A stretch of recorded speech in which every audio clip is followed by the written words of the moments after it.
Number one of the biggest things that really puts us at a disadvantage is that a lot of the way we talk about the economy is business centered. We put business first. We leave people a bit more implicit in terms of, what does the economy actually mean for people? How is it going to help people individually, but also collectively? Also, to that point, people largely believe that, they have to navigate the economy as it is. They have to go through it as individuals. And it's harder for people to really see the potential for collective action in various ways, both in, collective principles in their economics, but also thinking about how people can band together and work together through their government to make things happen.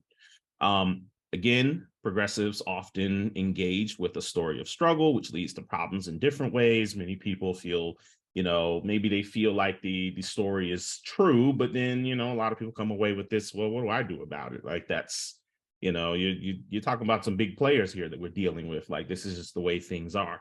And we want people to move toward the idea that, just because, you don't want to confuse what is with what ought to be or what can be. And then finally, economic inclusion appeals tend to center moral reasons without really supplying economic reasons as well, without really buying in on this idea that, economic inclusion is not just, a better economy in the way that people will feel better about themselves, but it's also a stronger economy. It's also a better economy. That's something that we try to come through with on our next slide, the fact that our research has identified several promising pathways forward. Being able to shift the paradigm from business first to more of a people first focus, where our contributions come front and center, and we talk about people as the engine of the economy.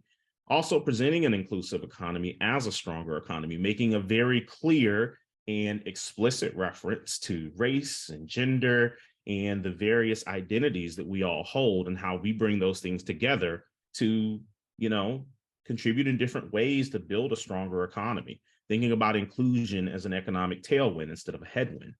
Calling for intentionality with the economy, thinking about how we can position people where they're aware of the problems, but also they feel empowered to do something about the problems. They're aware of the villainy, but they feel empowered to overcome the villainy. And then finally, making life more manageable as a goal for our action. When people feel security and stability, which are things that, we found in some of our recent research are some of the real kind of organizing principles that come first and foremost for people. Even when you think about, and contrast those things and think about economic growth, a lot of people say, oh, economic growth is nice, but I need to feel stability and security. That's really the kind of metric we need to think about for the economy. And we need to make that case, more strongly. The next slide, a bit more of a visual. We're really going to emphasize a bit today this shifting of the paradigm from moving away from a business first model to a people first model.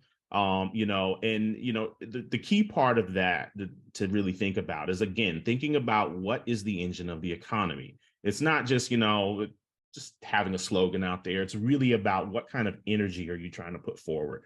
Are you giving people a sense that you see people as the engine of the economy, not businesses, right? Do you see businesses are meant to serve people and not the other way around?